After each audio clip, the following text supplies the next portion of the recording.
ስለዚህ በልጅነት አቅጣጫ ኢየሱስ የእግዚአብሔር ልጅ በሆነበት አይነት መልኩ ነው እኛ የእግዚአብሔር ልጆች የሆነው። እኛ የሆነው በእምነት በኩል ነው። ታዲያ ኢየሱስ ማንናም ነው የእግዚአብሔር ልጅ የሆነው ነው? ጋድሰና አላምንም እኔ።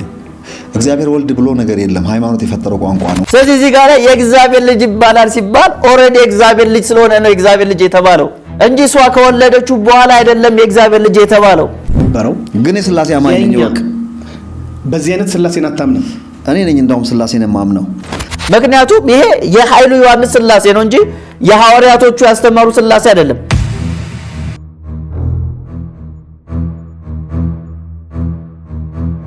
ከእግዚአብሔር ከአባታችን ከጌታም ከኢየሱስ ክርስቶስ ጸጋና ሰላም በያላችሁበት ይብዛላችሁ። እናፈርሳለን የተሰኘው መርሃ ግብራችን ነው ጀምረናል። በዚህ መርሃ ግብር ላይ እንደሚታወቀው የሰው ሐሳብ የሆነውን በእግዚአብሔር ዕውቀት ላይ የሚነሳውን የትኛውም አይነት ከፍ ያለ አስተሳሰብ፣ ሰዋዊ የሆነ አስተሳሰብ፣ ፍልስፍናዊ የሆነ አስተሳሰብ በእግዚአብሔር ቃል ዕውቀት የምናፈርስበት መርሃ ግብራችን ነው። በዛሬ መርሃ ግብራችን ላይ እንግዲህ የምናየው የእግዚአብሔር ልጅነትና የአማኞች ልጅነት ልዩነት አለ ወይ ወይንስ አንድ አይነት ነው በሚለው ጉዳይ ላይ የተወሰነ ሐሳቦችን ወደ እናንተ አደርሳለሁ። እንግዲህ ኢየሱስ የእግዚአብሔር ብቸኛ ልጅ ነው ብለን እናምናለን። በአብያተ ክርስቲያናትም ዘንድ የእምነት የጸና አቋም እንደሆነ ይታወቃል። በጥንታዊውም የክርስትና አስተምሮ ሄደን ብናይ ኢየሱስ ብቸኛ የእግዚአብሔር ልጅ ነው ተብሎ ነው የሚታመነው። ዘመን አመጣሽ ከሆኑ ትምህርቶች መካከል አንደኛው የኢየሱስ ልጅነትና የኛ ልጅነት አንድ አይነት ነው የሚለው አስተምሮ ይገኝበታል። በተለይም አንድ ኢንተርቪው በዚህ ሰሞን ያየሁት አንድ ኢንተርቪው ነበርና ኃይሉ ዮሐንስ የተባለ ሰው ከፓስተር ካሳሁን ጋራ ቃለ መጠይቅ አድርጎ ነበር።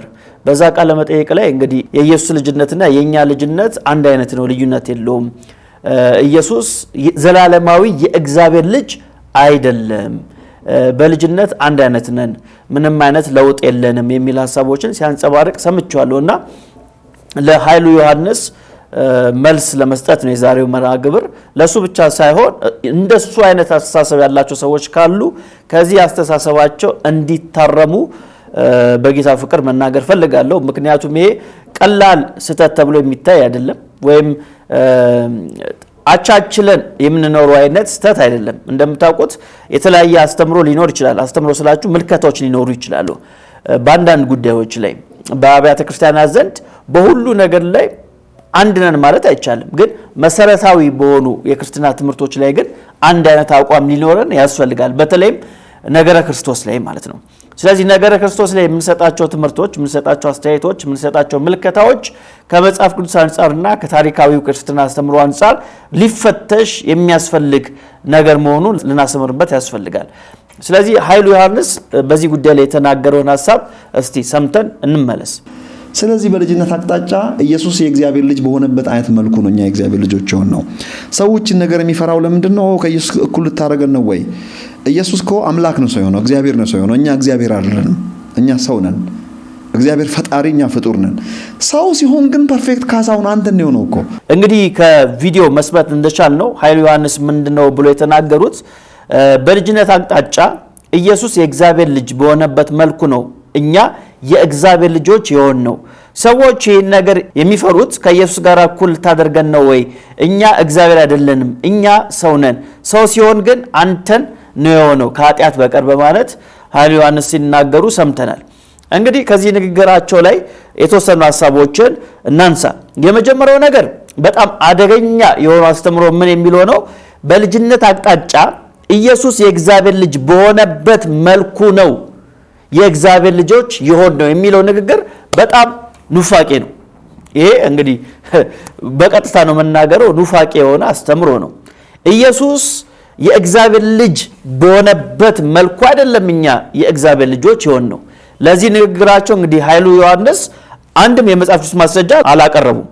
እዚህ ንግግራቸው ላይ ይህን ሐሳብ ሲያንጸባርቁ ለዚህ ሐሳባቸው የሚደግፋቸውን አንድም የመጽሐፍ ቅዱስ ክፍል አለመጥቀሳቸው ሐሳቡ የሳቸው ነው እንጂ የመጽሐፍ ቅዱስ ሐሳብ አለመሆኑን በዚሁ መረዳት እንችላለን።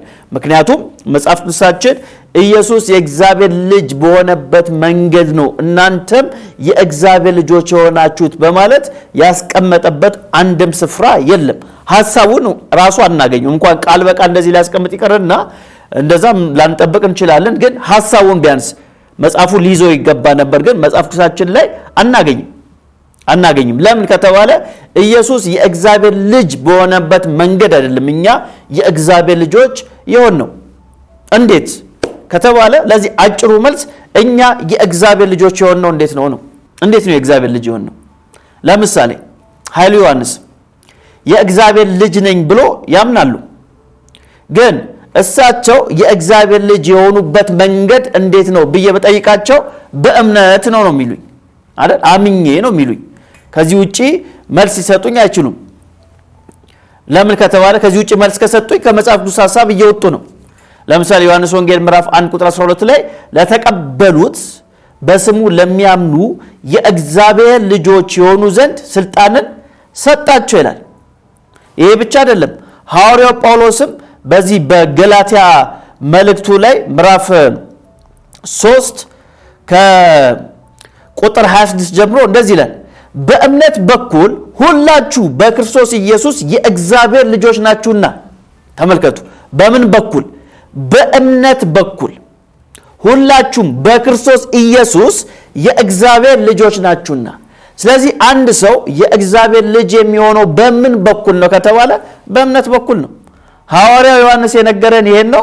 ሐዋርያው ጳውሎስም የነገረን ይሄ ነው። በእምነት በኩል ነው ምን የሆናችሁት? የእግዚአብሔር ልጆች የሆናችሁት ነው የሚለን። በጣም ጥሩ። እኛ የእግዚአብሔር ልጆች የሆን ነው በእምነት በኩል ከሆነ ኢየሱስ ታዲያ በእምነት በኩል ነው እንደ እግዚአብሔር ልጅ የሆነው? እኛ ኢየሱስን አምነን ነው ለተቀበሉት። ማንን? ኢየሱስን የተቀበለ ሰው ምን ይሆናል? የእግዚአብሔር ልጅ ይሆናል። እዚህ ጋር እንዳነበብነው ገላትያ ምዕራፍ 3 ቁጥር 26 ላይ በእምነት በኩል ሁላችሁም በኢየሱስ ክርስቶስ ነው የሚለው። ስለዚህ ኢየሱስ ክርስቶስን ስናምን ምን ሆናለን? የእግዚአብሔር ልጆች እንሆናለን። ታዲያ ኢየሱስ ማንን አምኖ ነው የእግዚአብሔር ልጅ የሆነው? መቼም ራሱን አምኖ አይደለም የእግዚአብሔር ልጅ የሆነው። ስለዚህ ኃይሉ ዮሐንስ ያነሱት ሐሳብ በጣም ደካማ የሆነ ሐሳብ፣ ክርስቲያናዊ የሆነ ሐሳብ መሆኑን አስረግጬ መናገር እፈልጋለሁ። ምክንያቱም እንደሰማነው እሳቸው የተናገሩት ምንድነው? በልጅነት አቅጣጫ ኢየሱስ የእግዚአብሔር ልጅ በሆነበት መልኩ ነው እኛም የእግዚአብሔር ልጆች የሆነው ነው ያሉት። እኛ የሆነው በእምነት በኩል ነው። ታዲያ ኢየሱስ ማንን አምኖ ነው የእግዚአብሔር ልጅ የሆነው? አይ እሱ አባቱን አምኖ ነው እንዳይሉ እንደዛ የሚል የመጽሐፍ ቅዱስ ክፍል የለም። ስለዚህ ያነሱት ሐሳብ ክርስቲያናዊ ሐሳብ ነውና በንስሐ እንዲመለሱ በዚሁ አጋጣሚ ጥሬን አቀርባለሁ። ሌላው ምንድን የተናገሩት እሳቸው እዚሁ ንግግራቸው ላይ ከኢየሱስ ክርስቶስ ጋር እኩል ልታደርገን ነው ወይ ብሎ ሰዎች ይፈራሉ። ለዛ ነው የኢየሱስ ልጅነትና የኛ ልጅነት አንድ አይነት ነው ማለት የማይፈልጉት ሰዎች ስለሚፈሩ ነው።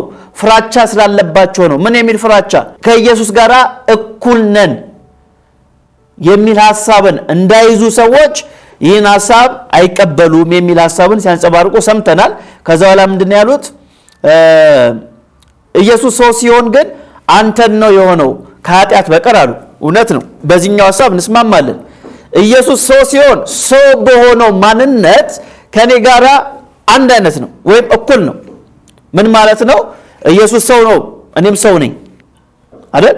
ሌላ አይነት ሰው አልሆነም። ኢየሱስ ሰው አንድ ነው። ስለዚህ ኢየሱስ ሰው ነው ስንል ፍጹም ሰው ነው እያል ነው። ስለዚህ ፍጹም ሰው ነው ካል በሰውነት ደረጃ ከኛ ጋር ስንት ነው? አንድ ነው። ግን ኢየሱስ ሰው ብቻም ደግሞ አይደለም፣ አምላክም ነው።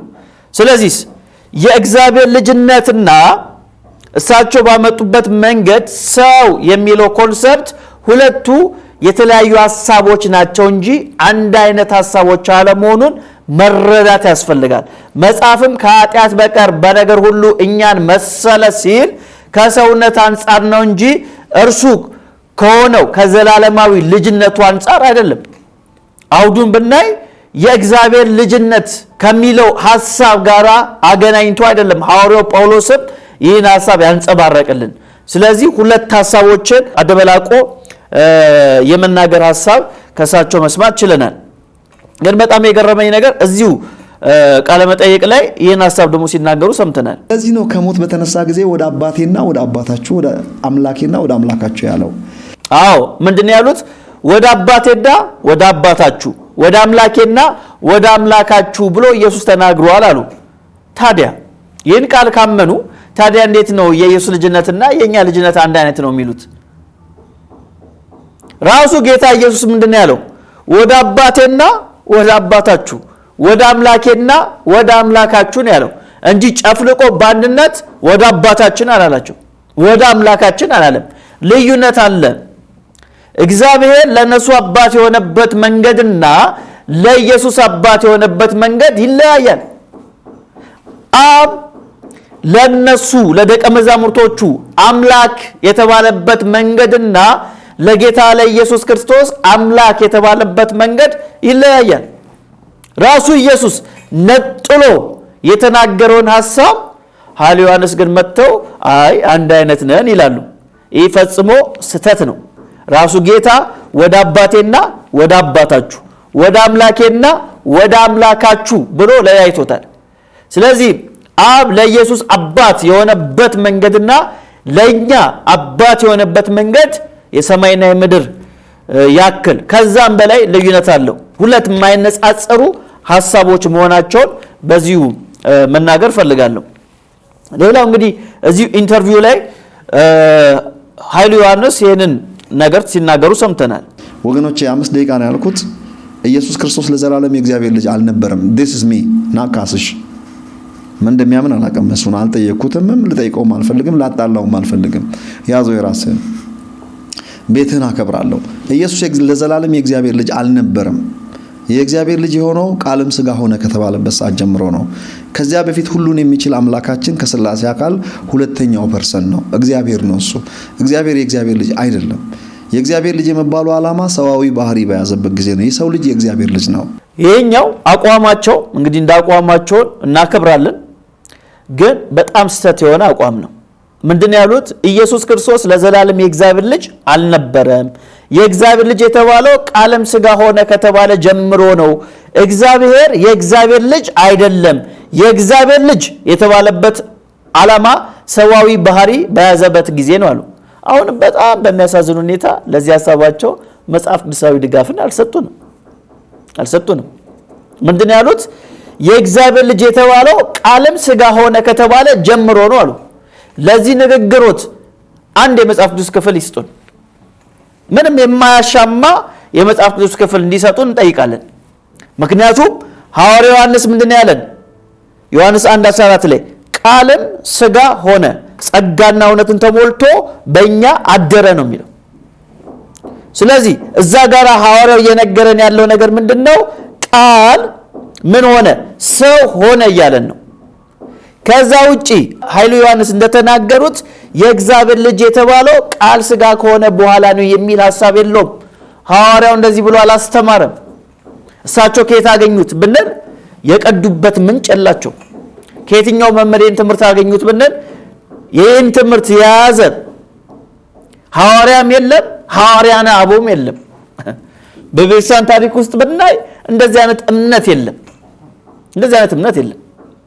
ስለዚህ ቃል ሥጋ ሲሆን ነው የእግዚአብሔር ልጅ የተባለው የሚል ሐሳብ መጽሐፍ ቅዱሳችን አያውቁም፣ ሐዋርያቶችም አላስተማሩ።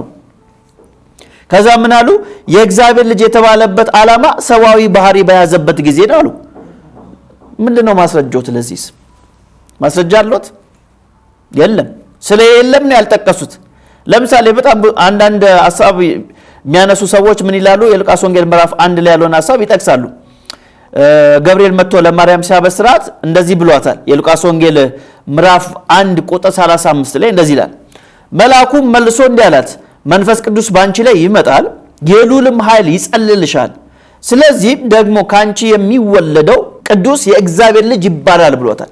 እና አንዳንድ ሰዎች እችን ጥቅስ ይይዙና ምናልባት ኃይሉ ዮሐንስ እንደዚህ የሚያምኑ ከሆነ እችን ጥቅስ ይይዙና አንዳንድ ሰዎች ምን ይላሉ? ይኸው ኢየሱስ ከማርያም ከተጸነሰና ከተወለደ በኋላ ነው የእግዚአብሔር ልጅ የሚባለው እንጂ እሱ አስቀድሞ የእግዚአብሔር ልጅ አልነበረም ይላሉ። ምንድነው ማስረጃው ስንላቸው ይሄው የእግዚአብሔር ልጅ ይባላል ነው የተባለው የሚል ሐሳብ ያነሳሉ። ለዚህ በጣም ቀላል ነገር ልንገራችሁ። ለምሳሌ እኔ ራሴን ባስተዋውቅ ምንድነው የምለው? ሜሎስ እባላለሁ ነው የምለው አይደል? የሆነ ሰው ባገኝ እና ማንተዋወቅ ከሆነ በዛ ጊዜ ከሆነ የተዋወቀ ነው ምንድነው የምለው? ሰላም ሜሎስ እባላለሁ ነው የምለው። ሜሎስ እባላለሁ ስል ወደፊት ነው እንደ ሜሎስ የምባለው አይደለም። ሜሎስ ነኝ። ሳስተዋውቅ ራሴን ግን ምን ብዬ ነው ራሴን ማስተዋውቀው? ሜሎስ እባላለሁ ብዬ ነው ማስተዋውቀው። ስለዚህ ሜሎስ እባላለሁ ስል ያንን ቃል ከመጠቀመኝ በፊት ማን ነኝ እኔ? ሜሎስ ነኝ አይደል? ሜሎስ ነኝ። ስለዚህ እዚህ ጋር የእግዚአብሔር ልጅ ይባላል ሲባል ኦሬዲ የእግዚአብሔር ልጅ ስለሆነ ነው የእግዚአብሔር ልጅ የተባለው እንጂ እሷ ከወለደችው በኋላ አይደለም የእግዚአብሔር ልጅ የተባለው። ይህን ነገር እንደ ቋንቋ እኮ ነው ይሄ በጣም ሲምፕል የሆነ ቋንቋ በየዕለት ኑሯችን የምንጠቀመው ቋንቋ ነው፣ አገላለጥ ነው። ስለዚህ የእግዚአብሔር ልጅ ይባላል ማ እሱ ለምን? የእግዚአብሔር ልጅ ስለሆነ የእግዚአብሔር ልጅ ስለሆነ። ስለዚህ ኃይለ ዮሐንስ ይህንን ሐሳብ ስተዋል። በጣም ትልቅ ስህተት መሆኑን መናገር ፈልጋለሁ። አሁንም የኃይሉ ዮሐንስ እንግዲህ ኑፋቂያቸው ይቀጥላል። እንደዚህ በማለት ነው የተናገሩት ነው ጋድሰን አላምንም እኔ እግዚአብሔር ወልድ ብሎ ነገር የለም፣ ሃይማኖት የፈጠረው ቋንቋ ነው። ይሄ በጣም የሚያሳዝን ንግግር ነው። ጋድ ዘ ሳን አላምንም ነው ያሉ። እግዚአብሔር ወልድ የሚባል ነገር የለም፣ ሃይማኖት የፈጠረው ቋንቋ ነው አሉ። በጣም ያሳዝናል። በጣም ያሳዝናል ይሄ ንግግራቸው። ሰው የፈለገው ነገር ማመን ይችላል። እምነቱ የእምነት ነፃነት አለው። ያን የእምነት ነፃነትን እናከብራለን አይደል? ለምን ከተባለ እግዚአብሔር ራሱ ስለሚያከብር ነው። እግዚአብሔር ራሱ ስለሚያከብር ነው። ሰው የፈለገውን ነገር መያዝ ይችላል። ምርጫ ነው። ግን ምርጫውን ተጠቅሞ ባመነበት ነገር ላይ ግን ውጤቱን ደግሞ መቀበል ደግሞ ግዴታ ነው። ስለዚህ ኃይለ ዮሐንስ እንዲህ አምናለሁ ማለታቸው መብታቸው ነው፣ ይችላሉ። ልክ እሳቸው ይህን አምናለሁ ብለው የመናገር መብት እንዳላቸው ሁሉ እኛ ደግሞ ይህ እምነት ኑፋቂያዊ እምነት ነው ብለን የመግለጽ ምናለን መብት አለን። ስለዚህ ጋድ ዘ ሳን አላምንም አሉ። እኔ እግዚአብሔር ወልድ የሚባል ነገር የለም አሉ። ሃይማኖት የፈጠረው ቋንቋ ነው አሉ። ስለዚህ ሃይማኖት የፈጠረው ቋንቋ ስለሆነ አንቀበልም ማለት ነው። እውነት እንደዛ ነው ኃይለ ዮሐንስ የሚያምኑት? አይደለም፣ እንደዛ አይደለም። ምንድነው ማስረጃ? ሜሎስ ከተባልኩ እዚሁ ኢንተርቪው ላይ ምን የሚል ቃል ይጠቀማሉ? እኔ በስላሴ አምናለሁ ይላሉ። እንስማቸው። ነበረው ግን የስላሴ አማኝ ነኝ ወቅ በዚህ አይነት ስላሴን አታምንም? እኔ ነኝ እንደውም ስላሴን የማምነው። ስላሴ በእናንተ ኮንሰፕት ከሄድኩ ለምን መሰለ በዚህ አይነት ስላሴን አታምንም? ተመልከቱ። እኔ የስላሴ አማኝ ነኝ አሉ። ታዲያ ስላሴ የሚለውን ቃል ከየት አገኙት? ኃይለ ዮሐንስ ከየት አገኙት? መጽሐፍ ቅዱስ ላይ የለም። ሃይማኖት የፈጠረው ቋንቋ ነው፣ መግባቢያ ነው። ስለዚህ እግዚአብሔር ወልድ ጋድ ዘ ሳን የሚባለው ሃይማኖት የፈጠረው ቋንቋ ስለሆነ አልቀበልም ካሉ ስላሴም የሚለው እኮ መጽሐፍ ቅዱስ ላይ የለም። ቴዎሎጂውን የሚገልጥ ቃል ነው ስላሴ የሚለው። ትሪኒቲ የሚለው ቃል ይህን መጽሐፍ ቅዱስ ላይ ያለውን ሐሳብ ቴዎሎጂካል በሆነ መንገድ የምንገልጥበት ቃል ነው። ስለዚህ ይህን ቃል ሃይማኖት ስላስጀመረው አይቀበሉም? እቀበላለሁ ሲሉ ግን ሰምተናል። ታዲያ እሱ የሚቀበሉ ከሆነ ጋድ ዘ ሳን የሚለውን ለምንድን ነው የማይቀበሉት የሚል ጥያቄን ማንሳት ፈልጋለሁ። እንግዲህ በተለይም ከአብያተ ክርስቲያናት ጋር በተገናኘ ያነሱት ደግሞ ጥሩ ነገር አለ። እስቲ እሱን ደግሞ ሰምተን እንመለስ። ስለዚህ በስላሴ መካከል አንዱ አባት አንዱ ልጅ ነበሩ ማለት ነው። ስም ነው፣ ስያሜ ነው፣ ማንነት ነው። ለዘላለምም በአባትና በልጅ ነበር የሚጠሩት ማለት ነው ከወደዚህ ዓለም ከመምጣቱ በፊት። ኤግዛክትሊ እሱ አይ ኖ ዳትስ ዋት ዩ ቢሊቭ። አንተ ብቻ ሳትሆን የአብያተ ክርስቲያናት ቴዎሎጂያንም እንደዛ ነው የሚያምኑት። ይሄ ነገር ይቅርታ ይደረግልኝና እኔ እንደዛ አይደለም የማምነው፣ የኔ ይከበርልኝ። አዎ እንግዲህ ፓስተር ካሳሁን ምን ብሎ ተናገሩ? አብ እና ወልድ የሚባለው ሐሳብ ስያሜም ነው ማንነትም ነው ከዘላለም ጀምሮ የነበረ ነው ብሎ ሲናገሩ፣ ኃይለ ዮሐንስ ደግሞ ምን አሉ? የአብያተ ክርስቲያናት ቴዎሎጂያንም እንደዛ ነው የሚያምኑት። እኔ ግን ይቅርታ ይደረግልኝና እንደዛ አይደለም የማምነው የኔ ከበርልኝ አሉ። እናከብራለን፣ የእርሶን ሐሳብ እናከብራለን፣ የፈለጉትን ማመን ይችላሉ። ይህ መልእክቴ ለኃይሉ ዮሐንስ ሳይሆን ይህን ኢንተርቪው ለሰማችሁ ክርስቲያኖች ነው። አሁን ለምሳሌ አንድ ሙስሊም ነኝ ብሎ ቢመጣ እና ኢየሱስ ክርስቶስ ላይ የሆነ ሐሳብ ቢያነሳ ኢየሱስ ነቢይ ብቻ ነው ብሎ ቢናገር ሙስሊም ነኝ ስላለ ሐሳቡን አትቀበሉትም። ዝም ብላችሁ ትሰሙ ትችላላችሁ እንጂ የኔ በሚል ስሜት አሰሙትም አይደል? ኃይሉ ዮሐንስ ግን ብዙ ሰው የወንጌላውያንን ሐሳብ የሚያስተምር ይመስሏል። በተለይም ደግሞ ኦርቶዶክሳውያን ምንድነው የሚያደርጉት? የኃይሉ ዮሐንስን ትምህርቶች እየቆራረጡ ይኸው ወንጌላውያን እንዲህ ነው የሚያምኑት፣ ኢቫንጀሊካሎች እንዲህ ነው የሚያምኑት፣ ጴንጤዎች እንደዚህ ነው የሚያምኑት እያሉ ያልተፈለገ ልክ ያልሆነ ፖለቲካ ይሰራሉ። አንዳንድም የዋ የሆኑ ወንጌላውያን ከዚህ በፊት ኃይሉ ዮሐንስን የማያውቁ ይህን ኢንተርቪው ሲሰሙ የቀረቡት የት ነው? ኃይሉ ዮሐንስ ፓስተር ካሳሁን መድረክ ላይ ነው የቀረቡት።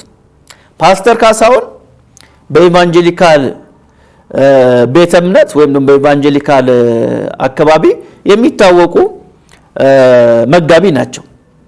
ስለዚህ እኚህ የሚታወቁ መጋቢ ጋራ ኃይሉ ዮሐንስ ሲቀርቡ አንዳንድ ሰው ምን ብሎ ነው የሚያምነው? ኃይሉ ዮሐንስን የኢቫንጀሊካል አገልጋይ እንደሆኑ ያስባል። ይሄ ልክ አይደለም፣ ልክ አይደለም። እሳቸው ራሱ እንደተናገሩት የአብያተ ክርስቲያናት ቴዎሎጂያንም እንደዛ ነው የሚያምኑት፣ እኔ ግን ይቅርታ ይደረግልኝና እንደዛ አይደለም የማምነው አሉ።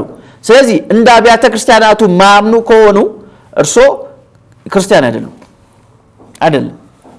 ይህን መናገር አለብን። ክርስቲያን አይደሉም። ለምን ከተባለ ክርስትና የተመሰረተው ኢየሱስ ክርስቶስ ላይ ነው፣ ወይም በእርሱ ላይ ባለን እምነት ነው ክርስትና የተመሰረተው። ስለዚህ ኢየሱስ ላይ ያለን ምልከታ ወይም ኢየሱስ ላይ ያለን አስተምሮ አንድ አይነት ካልሆነ አንዳችን ክርስቲያን ነን፣ አንዳችን ግን አይደለን። ስለዚህ እንደነዚህ አይነት ሰዎች በተለይ ስትጋብዙ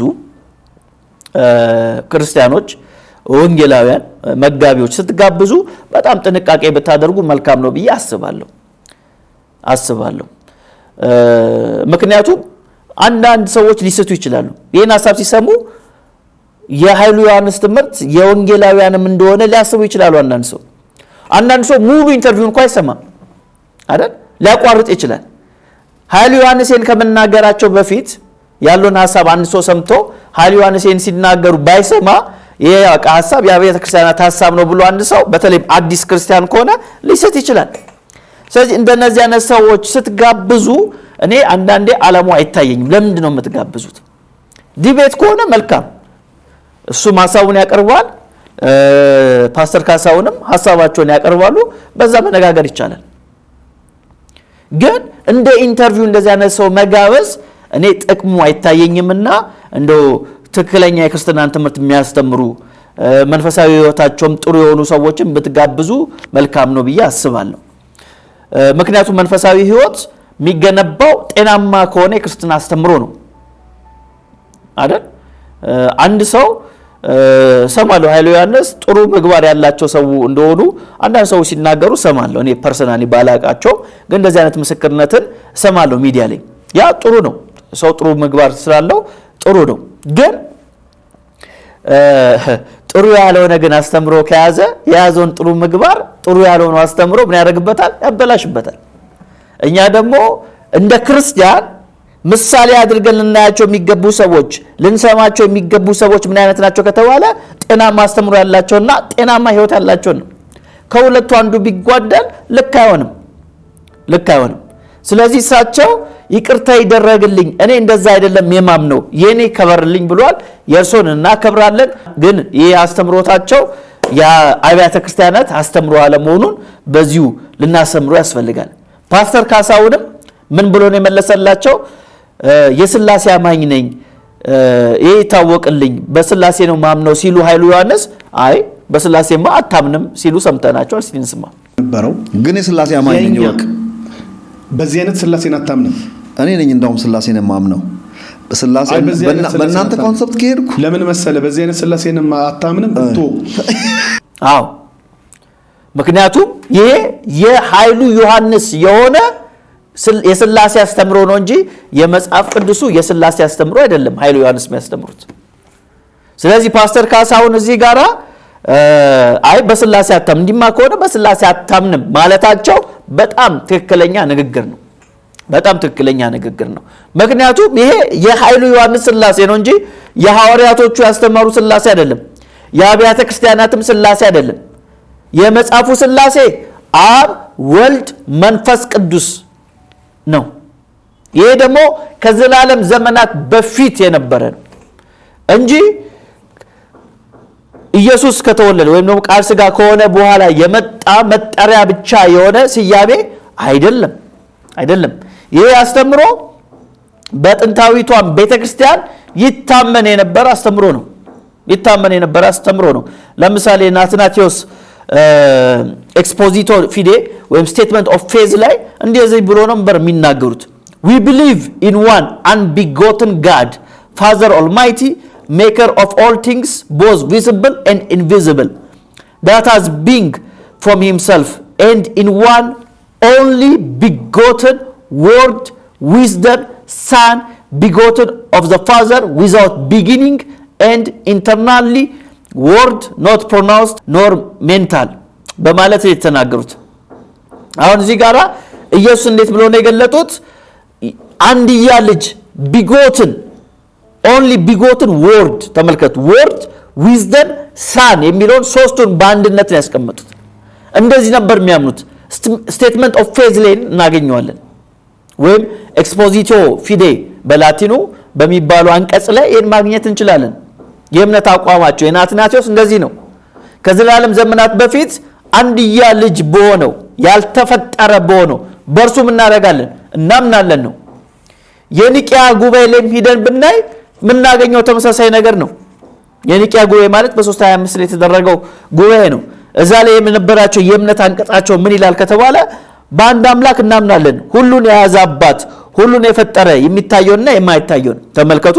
ከዛስ በእግዚአብሔር ልጅ በአንድ በኢየሱስ ክርስቶስም እናምናለን፣ ብቻውን ከአብ የተወለደ ይኸውም ከአባቱ ባህሪ ከአምላክ የተወለደ አምላክ፣ ከብርሃን የተወለደ ብርሃን፣ ከእውነተኛ አምላክ የተወለደ እውነተኛ አምላክ፣ የተወለደ እንጂ ያልተፈጠረ፣ በመለኮቱ ከአባቱ ጋር አንድ የሚሆን፣ ሁሉ በሱ የሆነ፣ በሰማይም በምድር ስለኛ ስለ ሰዎች መዳናችን የወረደ፣ ሥጋ የሆነ ሰውም የሆነ የሚል የእምነት አንቀጽ ነበራቸው። አያችሁ። ስለዚህ በሐዋርያቶቹም ዘመን ተመሳሳይ ነገር ነው ያለው። በሐዋርያ አበው ዘመን ተመሳሳይ ነገር ነው ያለው። በኒቂያም ጉባኤ ተመሳሳይ የእምነት አንቀጽ ነበር። ስለዚህ ኢየሱስ የእግዚአብሔር ብቸኛ ልጅ ነው የሚለው ትምህርት መጽሐፍ ቅዱሳዊ የሐዋርያቶቹ ትምህርት የታሪካዊውን ክርስትና አስተምሮ መሆኑን መረዳት ያስፈልጋል።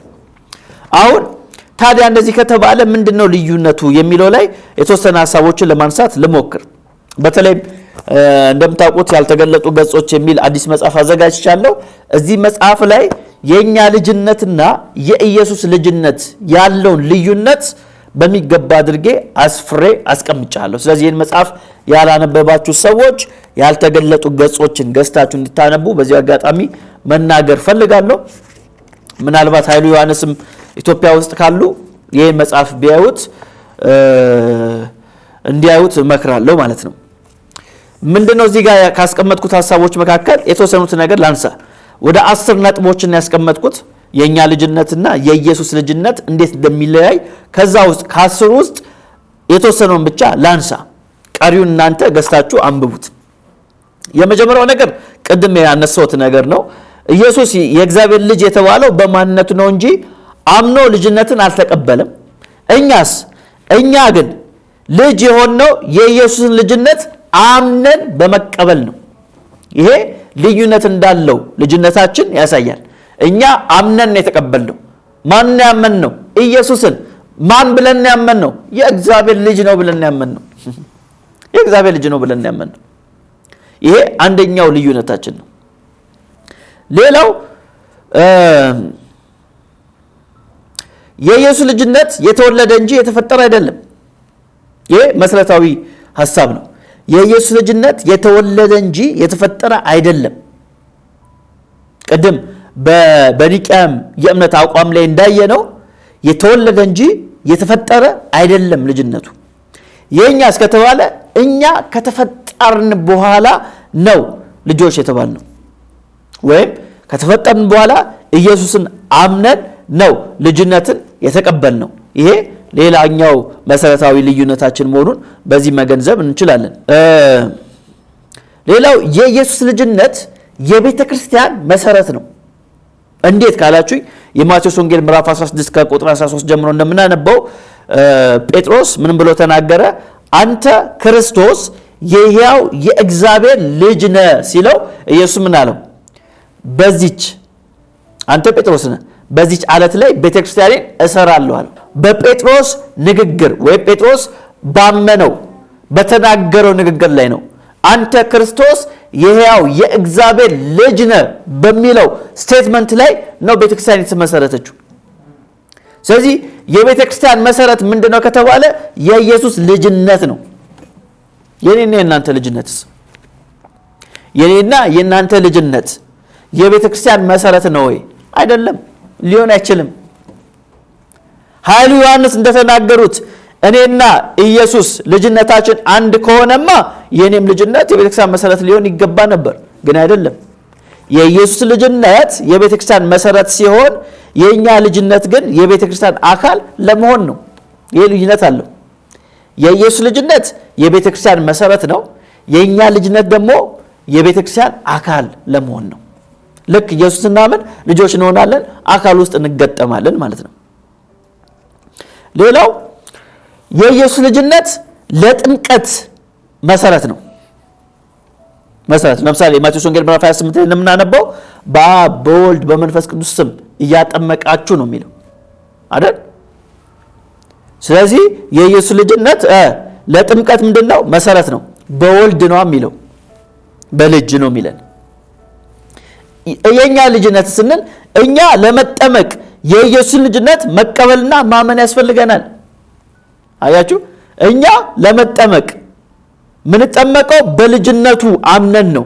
የኛ ስንል የኢየሱስን ልጅነት አምነን በመቀበል ነው ጥምቀቱ የሚካሄደው። በሱ ስም እየተጠመቀን እንዴት ነው ከሱ ጋር አንድ ምን ሆነው? ይሄ ፈጽሞ ልክ አይደለም። የኢየሱስን ልጅነት ምን ማድረግ አለብን? ማመንና መቀበል ያስፈልጋል። መጀመሪያ ልጅ መሆኑን፣ ብቸኛ ልጅ መሆኑን። ለምሳሌ የሐዋርያ ሥራ ምዕራፍ 8 ላይ እንደዚህ የሚል ሐሳብ እናገኛለን። የሐዋርያ ሥራ ምዕራፍ 8 ላይ ከኢትዮጵያዊ ጃንደረባ ጋር የሚገናኝ አንድ ሐሳብ አለ። ቁጥር 27 ላይ እንደዚህ ይላል። ተነስቶ ሄደ፣ እነሆም ህንደኬ የተባለች የኢትዮጵያ ንግሥት አዛዥና ጃንደረባ የነበረ በገንዘቧም ሁሉ የሰለጠነ አንድ ኢትዮጵያዊ ሰው ሊሰግድ ወደ ኢየሩሳሌም መጥቶ ነበር ይለናል። ከዛ ከፊልጶስ ጋር ያደረገው ንግግር እናገኛለን። ከዛ ቁጥር 36 ላይ እንደዚህ ይላል። በመንገድም ሲሄዱ ወደ ውሃ ደረሱ። ጃንደረባውም እነሆ ውሃ እንዳልጠመቅ የሚከለክለኝ ምንድን ነው አለው። ተመልከቱ፣ ጃንደረባው ምን ብሎ ጠየቀው ፊልጶስን? በውሃ እንዳልጠመቅ የሚከለክለኝ ምንድን ነው አለው። ከዛ ፊልጶስም ቁጥር 37 ላይ በፍጹም ልብ ብታምን ተፈቅዶልሃል አለው። መልሶም ጃንደረባው እንዲህ አለ፣ ኢየሱስ ክርስቶስ የእግዚአብሔር ልጅ እንደሆነ አምናለሁ አለ። አያችሁ፣ አሁን ጃንደረባው እንዲጠመቅ መስፈርት አለ። መስፈርቱ ምንድነው? ማመን አለበት። ምንድነው ማመን ያለበት? አንደኛ ኢየሱስ ክርስቶስ ነው ብሎ ማመን አለበት። ሁለተኛ ኢየሱስ የእግዚአብሔር ልጅ ነው ሆነ ማመን አለበት። ስለዚህ አሁን ይህንን ካመነ በኋላ በማን ይጠመቃል? በአብ በወልድ በመንፈስ ቅዱስ ስም ይጠመቃል። ስለዚህ የኔ ልጅነትና የኢየሱስ ልጅነት አንድ አይነት ከሆነ ለምንድነው በኢየሱስ ስም የምጠመቀው? ለምንድነው በወልድ ስም የምጠመቀው? መጠመቅ አያስፈልገኝም። አንድ አይነት ልጅነት አለኛ። እኩል ከሆነን ልጅነታችን ለምንድነው በሱ ልጅነት አምኜ የምጠመቀው? ይሄ ራሱ የሚያሳየው ምንድነው? ልጅነታችን አንድ አይነት አለመሆኑን ነው። አንድ አይነትማ ከሆነ በአብ በወልድ በሚለው ፋንታ ወልድ የሚለው እኔንም ሊያሳይ ይችላል ማለት ነው።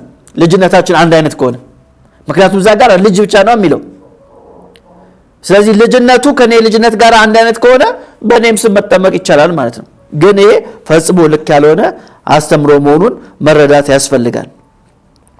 ሌላው እዚሁ የማቴዎስ ወንጌል 28:19 ላይ እንደምናገኘው የኢየሱስ ልጅነት የሥላሴ ህብረት ውስጥ ያለ ነው። አብ፣ ወልድ፣ መንፈስ ቅዱስ ሲባል ሁላችን የምናስበው ወልድ ሲባል ማን ነው? ኢየሱስን ነው። ስለዚህ ልጅ የሚለው ሐሳብ የሥላሴ ህብረት ውስጥ ያለ ነው። የኔስ ልጅነት የሥላሴ ህብረት ውስጥ ያለ ነው እንዴ? አይደለም። አብ፣ ወልድ፣ መንፈስ ቅዱስ በሚለው ውስጥ ሜሎስን ማስገባት አይቻልም። ኃይለ ዮሐንስንም ማስገባት አይቻልም። በአብ በወልድ በመንፈስ ቅዱስ አምናለሁ ስል እዛ ውስጥ ወልድ ስል ማንን ነው የሚያሳየው? ኢየሱስን ብቻ ነው፣ እኔን አያሳይም። ልጅ የሚለው የሚገልጠው በሙላት ኢየሱስን ብቻ ነው፣ እኔንም እናንተንም አያሳይም። ስለዚህ የኢየሱስ ልጅነት በሥላሴ ህብረት ውስጥ ያለ ነው። የኛ ሲባል የኛ ልጅነት ከዚህ ውጭ ነው፣ አንጠራበትም። በዚህ አንቀጽ ውስጥ በዚህ አውድ ውስጥ አንጠራበትም። አብ ሜሎስ እንትና ተብሎ አይጠራም ልጅ ስለተባለ። በሥላሴ አምናለሁ ስል ምን ያልኩ ነው? በሶስት አካላት በአንድ አምላክ አምናለሁ ያልኩ ነው። በአብ በወልድ በመንፈስ ቅዱስ አምናለሁ። እኔ ምን አደርጋለሁ? አምናለሁ። በዛ አካል አምናለሁ። በአብ አምናለሁ። ምን ብዬ? አብ አባት ነው ብዬ። የማን አባት ነው ብዬ? የእኔ አባት ነው ብዬ ነው እንዴ? አይደለም። የወልድ አባት ነው ብዬ ነው ማምነው አይደል? እዛ ጋራ አብ ወልድ የሚለው ቃል እኮ አብ የሚለው አባት ማለት ነው። የማን? የወልድ። ለምን ካላችሁኝ አብ ብዬ ከዛ ማን ነው የሚለው? ወልድ ነው የሚለው። ስለዚህ ወልድ የሚለው እዛ ጋራ የሚያሳየው ልጅ ሲል የማን ልጅ? የአብ። ስለዚህ አብ የሚለው አባት ነው ስል የማን አባት? የወልድ የሱ ልጅ። በዚህ አምናለሁ ነው የምለው። ስለዚህ እኔ ምንድን ነኝ? እኔ አማኝ ነኝ። እሱ የሚታመን ነው። ስለዚህ የኢየሱስ ልጅነትና የኛ ልጅነት በጣም ሰፊ የሆነ ልዩነት እንዳለው መገንዘብ ያስፈልጋል። እንዳልኳችሁ እዚህ መጽሐፍ ላይ 10 ነጥቦችን አስቀምጫለሁ። የኛ ልጅነትና የኢየሱስ ልጅነት እንዴት እንደሚለያይ እሱን ማንበብ ትችላላችሁ። ያልተገለጡ ገጾችን እየገዛችሁ ገልጣችሁ እንግዲህ አንብቡ።